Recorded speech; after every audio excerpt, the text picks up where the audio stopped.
दया प्रकाश सिन्हा। भाजपा के नेता संजय जायसवाल सांसद हैं और बिहार प्रदेश के अध्यक्ष हैं।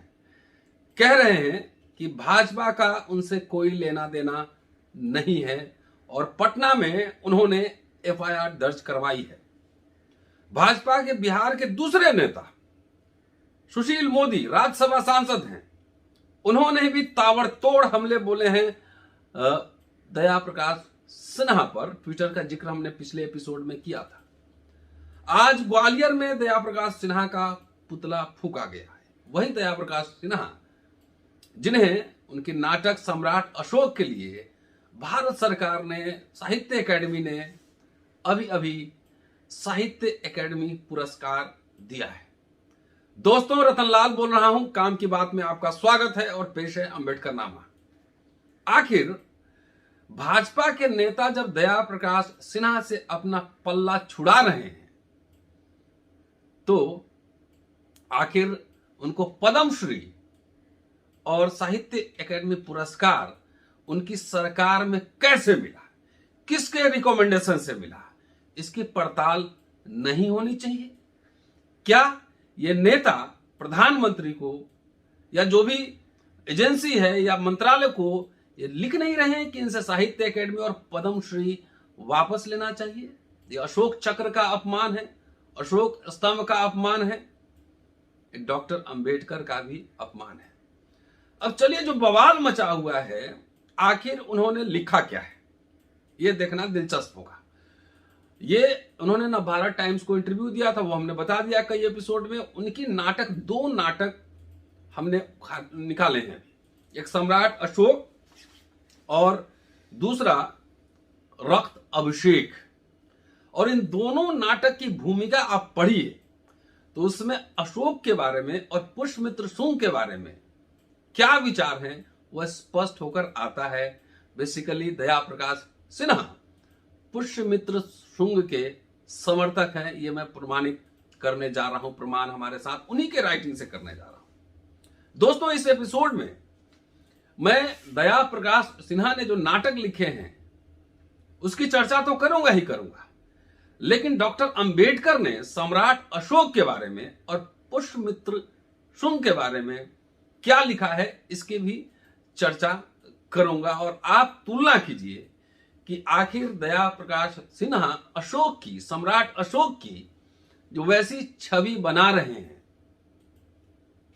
तो क्यों बना रहे हैं, पीछे किसकी चाल है, किसका इशारा है, यह समझना बेहद जरूरी है। बौद्ध धर्म से और अशोक से किसे परेशानी है यह समझने की जरूरत है। चंद्रगुप्त मौर्य अशोक के दादाजी, उनसे उतनी परेशानी नहीं है क्योंकि उन्होंने जैन धर्म अपना लिया था और जैन अभी मानने वाले ज्यादातर लोग इस व्यवस्था के साथ हैं। तो चंद्रगुप्त से मोहब्बत और अशोक से बेरुखी। दोस्तों, ये बात है, खेला समझिए, लीला समझिए। अब चलिए, मेरे हाथ में किताब है सम्राट अशोक और जो लिख रहे हैं भूमिका में ये जो नाटककार महोदय, नाटककारी यह नाटक सम्राट अशोक दया प्रकाश सिन्हा जो लिख रहे हैं, पेज नंबर के साथ मैं आपको बताते चल रहा हूं। और इसके बाद उनकी दूसरी नाटक रक्त अभिषेक में क्या लिखे वो बताऊंगा, तब डॉक्टर अंबेडकर के बारे में बताऊंगा, बीच बीच में विश्लेषण भी करते चलूंगा। इन्होंने लिखा है कि अशोक की जनमानस में एक महान शांतिकामी शासक की छवि है जिसने सदा के लिए युद्ध त्याग दिया था और जिसने भेरी घोष के स्थान पर धम्म घोष किया था। इसके विपरीत यह नाटक सामान्य मनुष्य के समान अशोक के जीवन के शुक्ल और कृष्ण पक्ष, ब्लैक एंड व्हाइट पक्षों को रूपायित कर उसकी महानता की मूर्ति को खंडित करती है। तो पर्पस साफ है, क्या लिख रहे हैं, महानता की मूर्ति को खंडित करती है। ऐसा करने के लिए अकाट्य कारण होने चाहिए। इस परिप्रेक्ष्य में भूमिका में नाटक के समर्थन में साक्ष्य देना आवश्यक प्रतीत होता है। साक्ष्य क्या दिए हैं? अशोकावदान और दीपवंश। अशोकावदान और दोनों में बहुत सारी कथाएं दी गई हैं। दीपवंश लंका में लिखा गया था अशोकावदान संस्कृत टेक्स्ट है, साहित्य अकेडमी से ही छपी है। तो उसमें जो मिथक है, बहुत सारी कहानियां हैं। अब कहा जाए कि birth stories of Buddha, 550 birth stories हैं बुद्ध के जातक में, तो उसको सही माना जाए। चलिए अब इसकी व्याख्या होगी। पूरा तात्विक प्रमाण कोई नहीं दे रहे हैं, टेक्स्ट की बात कर रहे हैं, आगे लिख रहे हैं। और ये जो मैंने आपको पहले बताया है, सम्राट अशोक, पेज नंबर पे चले जाइए, पेज नंबर सीधा है 17 नंबर पेज पे ये है। अब चलिए पेज नंबर लिए चलता हूं 25 पर। 25 पर लिखते हैं कि उनके जीवन में कामाशोक, चंडाशोक और धम्माशोक एक के बाद एक नहीं आए, अलग अलग नहीं आए। वे तीनों उनके शरीर में एक साथ लगातार जीवन पर्यंत जीवित रहे। वह कामाशोक केवल नवायु में ही, मतलब नौजवानी में ही नहीं था। देवी के बाद उसके अंतःपुर में 500 स्त्रियां, फिर उसकी घोषित पत्नियां, नाम दिया है पद्मावती, कारुवाकी, और फिर वृद्धावस्था में 65 वर्ष की उम्र में, जिसका जिक्र वो कर रहे हैं, तिस्य रक्षिता, वह आजीवन काम से मुक्ति नहीं पा सका, आजीवन काम से मुक्ति नहीं पा सका।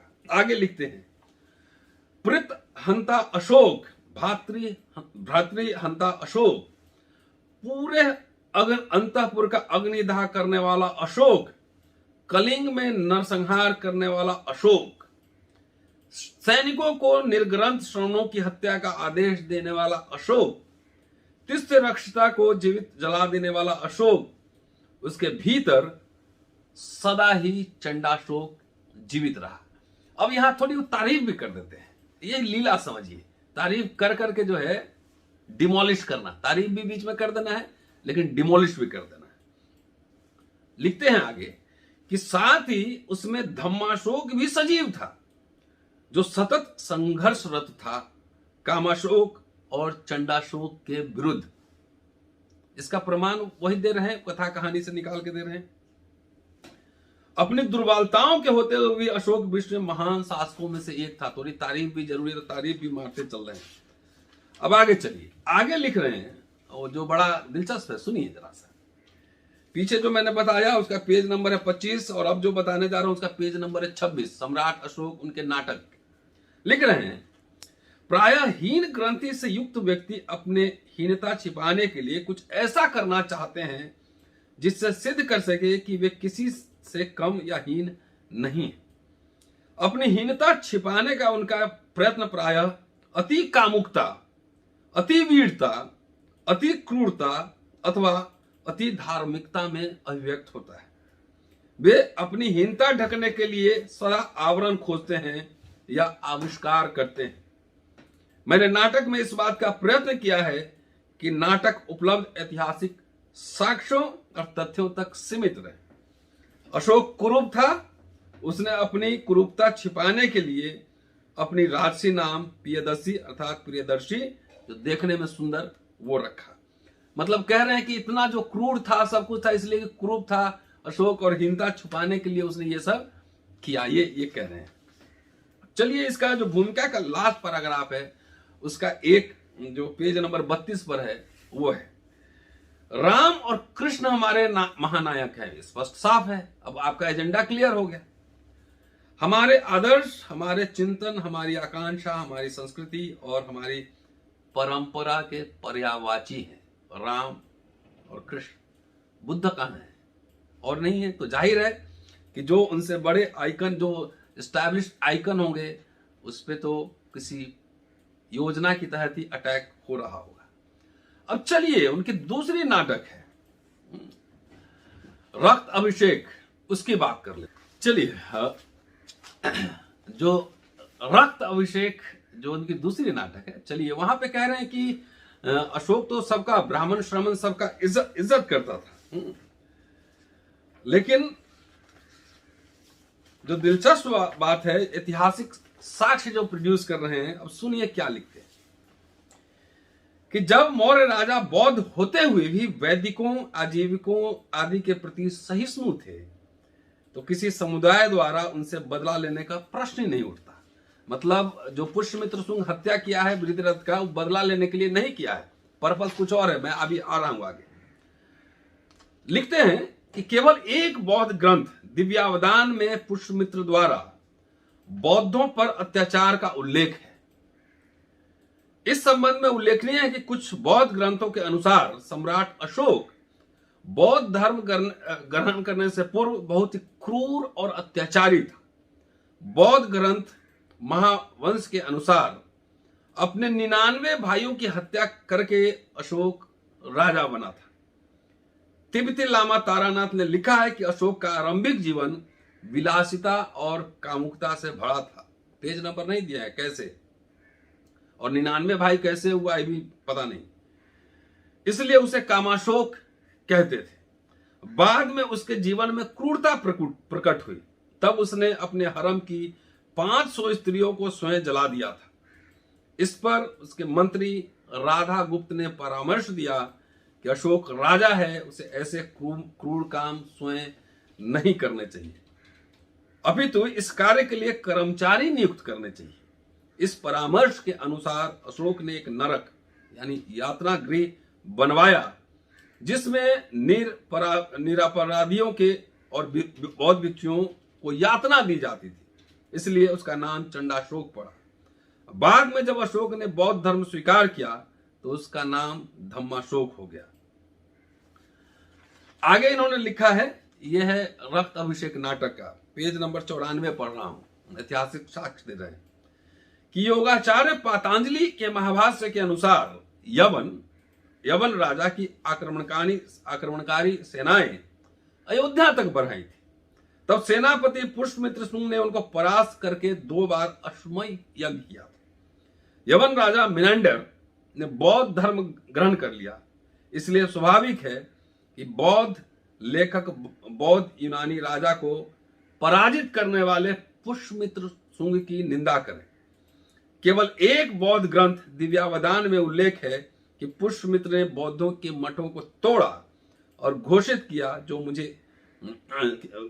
कि जो मुझे एक भिक्षु का सर देगा उसे 100 दिनार दूंगा। किसी अन्य स्वतंत्र या बौद्ध प्रमाण के द्वारा दिव्यावदान में उल्लिखित इस तथ्य की पुष्टि नहीं होती। तो ये मामला है, और इसके लिख रहे हैं आगे कि यवन राजा मिनेंडर ने अपने जीवन के उत्तर काल में बौद्ध धर्म ग्रहण कर लिया था। ये निष्कर्ष दे रहे हैं। अन्य कुछ यवन राजाओं की भी बौद्ध धर्म के प्रति सद्भावना और निकटता थी। इसी कारण बौद्ध परंपरा में यवनों के कट्टर शत्रु और उनको पराजित करने वाले पुष्यमित्र के विरुद्ध पक्षपात और दुर्भावना स्वाभाविक है। मात्र एक बौद्ध ग्रंथ में पुष्यमित्र द्वारा बौद्धों पर अत्याचार का उल्लेख है, यह विश्वसनीय नहीं है। पुष्यमित्र शुंग ने यूनानियों को पराजित करके 2 बार अश्वमेध यज्ञ किया। स्पष्ट है कि पुष्यमित्र शुंग ने राजा बृहद का वध शब्द का इस्तेमाल, पुष्यमित्र राजा बृहद्रथ का वध यूनानी आक्रमणों के संदर्भ में किया था। इस काम में वह अकेला नहीं था, पूरी सेना उसके साथ थी, क्योंकि वह विदेशी आक्रमणकारियों से देश की सुरक्षा की भावना से, पावन भावना से प्रेरित था। ये कह रहे हैं साहब, पावन भावना से प्रेरित था। अर्थात जो भूमिका में उन्होंने लिखा है पेज नंबर 9 में, वो बताता हूं कि यह नाटक रक्त अभिषेक नाटक वैदिक बौद्ध संघर्ष की गाथा भी नहीं है, यह यूनानी भारतीय संघर्ष की गाथा है। अगर पुष्यमित्र शुंग न होता तो देश पर यूनानियों का आधिपत्य उसी प्रकार होता जैसे कालांतर में तुर्कों, अफगानों, मुगलों और अंग्रेजों का।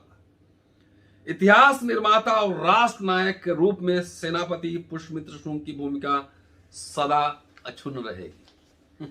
मतलब समझे कि यूनानियों, बृहद्रथ कमजोर था तो यूनानियों से बचाने के लिए वो सक्षम नहीं था, तो पुष्यमित्र शुंग ने उसकी हत्या कर दी या यूनानी से बचाया। आपकी इतिहास दृष्टि कमजोर है। आप ये बताइए, शुंग के बाद कौन कौन से विदेशी राजा है? कुषाणों को आपने रोक लिया, कुषाणों को रोका आपने, शक, पार्थियन, बाद में सिंध पे अरब आक्रमण, बाद में तो उस समय तो बृहद्रथ नहीं था, कोई बौद्ध राजा था नहीं, तो सारे तो आप राजा आप ही के थे, सारे जमींदार सामंत आप ही के थे। तो आपने कितने आक्रमणों को रोक लिया।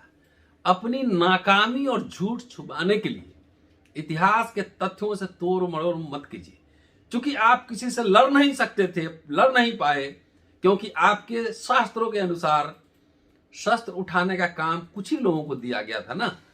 तो जो भी आया उधर से, बोलन पास से, खैबर पास से रौंता हुआ, एक टुकड़ी आया रौन दिया, क्योंकि क्षत्रिय ही हथियार उठा सकते थे आपके धर्मशास्त्र मनुस्मृति के हिसाब से। मनुस्मृति पुष्यमित्र शुंग के काल में ही लिखा गया था। समझ गए बात सिन्हा साहब?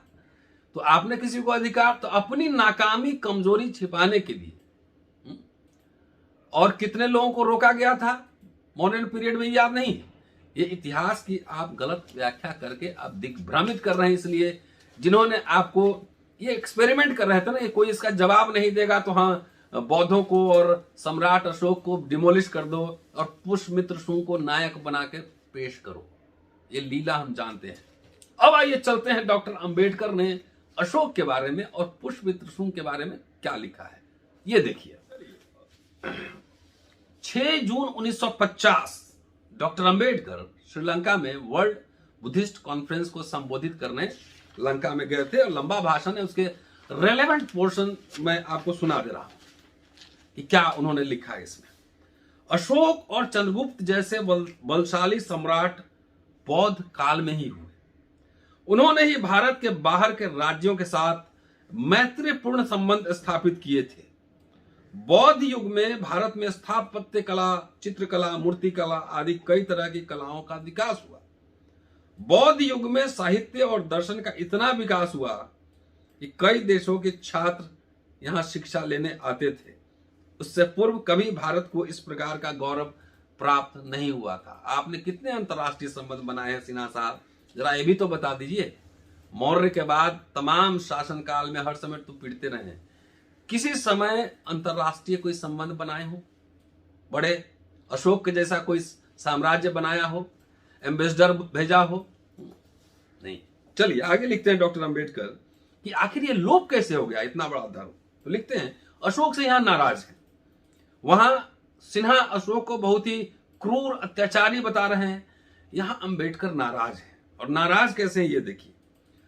लिखते हैं अशोक जरूरत से ज्यादा सहनशील था, इसलिए मैं उन्हें दोषी मानता हूं।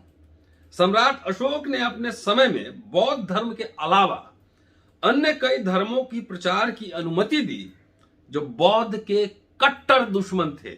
इसीलिए नाराज है अंबेडकर कि जो बौद्ध के कट्टर दुश्मन हैं उनको भी उन्होंने अनुमति दी धर्म प्रचार की।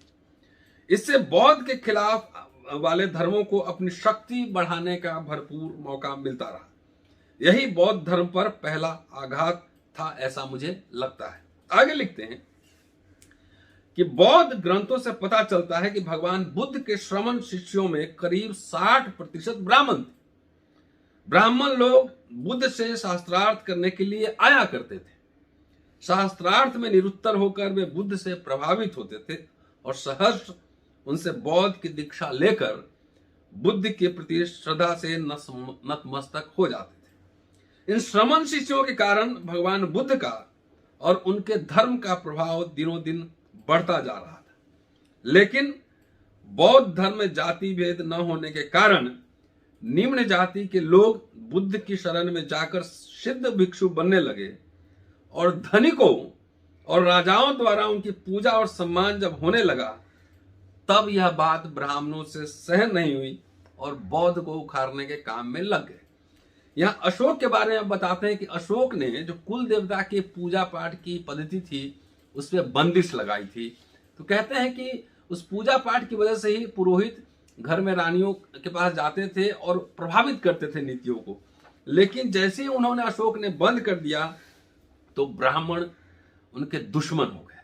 ब्राह्मण पहले ये समझते थे कि राजकाज करने में पाप लगता है, इसलिए राजकाज में वो नहीं काम करते थे। लेकिन पुरोहित, परामर्शदाता, मंत्री जरूर रहते थे, राजा नहीं बनते थे। लेकिन अशोक के बाद वो जहां हो सकता था खुद बने कोशिश करते थे, नहीं तो डमी, क्षत्रिय को डमी बनाकर उससे अपना एजेंडा लागू करवाते थे। और कहते हैं कि इस प्रकार कठपुतली बनाकर राजा से काम करवाते थे। तो इस प्रकार एक बार फिर ब्राह्मणवाद ने जोर पकड़ा तो बौद्ध धर्म पर आघात हुआ और भारत से लोप होने के लिए कारण बना। अब यहां कहते हैं जो पुष्यमित्र की जब शुंग द्वारा जब बृहदरथ की हत्या हो रही है, कह रहे हैं कि भारत की सबसे बड़ी घटना है जिसे इतिहासकारों ने नजरअंदाज किया है। लिखते हैं कि अंतिम मौर्य सम्राट महाराजा बृहदरथ का सेनापति नाम का एक ब्राह्मण था। पातंजलि उसके गुरु थे। पातंजलि ने बौद्धों से ही योग विद्या सीखी थी, लेकिन बाद में वह बौद्धों का शत्रु बना। उसकी सलाह को मानकर सेनापति शुंग वंशीय पुष्यमित्र शुंग ने बृहदरथ की हत्या कर दी और मौर्य वंश की जगह शुंग वंश के नाम से ब्राह्मणों का राज चलाया। अब इस ब्राह्मण राजे ने बौद्ध धर्म को अत्यधिक नुकसान पहुंचाया। पुष्यमित्र शुंग ने बौद्ध धर्म को अत्यधिक नुकसान पहुंचाया। ब्राह्मण धर्म की पुनर्स्थापना के लिए किए गए कार्यों में से यह सबसे दारुण कृत्य था और भारत से बौद्ध धर्म के नष्ट प्राय होने के लिए यह कारण बनी। यह सबसे बड़ी ऐतिहासिक घटना थी। ये मैं नहीं कह रहा हूं, डॉक्टर अंबेडकर वॉल्यूम 40 चले जाइए, पेज नंबर 178-79 देखिए, वहां पे ये रेफरेंस मिल जाएगा। तो अब कौन सही है, डॉक्टर अंबेडकर सही लिख रहे थे या सिन्हा, दया प्रकाश सिन्हा का नाटक सही है? इसकी समीक्षा तो आप सबको करनी है दोस्तों। लेकिन जो लीला चल रही है कि एक बार अटैक करो, एक बार बोल दो संविधान की समीक्षा करेंगे और जब रेसिस्टेंस हो जाए तो अपनी बात वापस ले लो, तो ये सब लीला चल रहा है। दया प्रकाश सिन्हा भाजपा सरकार में ही पद्मश्री और साहित्य अकादमी पुरस्कार पाए हैं और आप जानते हैं कि ये पुरस्कार कैसे मिलता है। तो ये समझिए और ये कारवाई जारी रहे। अगर सरकार वाकई संजय जायसवाल और सुशील मोदी ईमानदार हैं तो प्रधानमंत्री को लिखें, राष्ट्रपति को लिखें कि सम्राट अशोक पे हमला का मतलब है जो भारत सरकार का प्रतीक है उस पर भी हमला है, अंबेडकर के विचारों पर भी हमला है। शुक्रिया, keep watching and sharing Ambedkarnama. अगले एपिसोड में आपसे फिर मुलाकात होती है। जय भीम।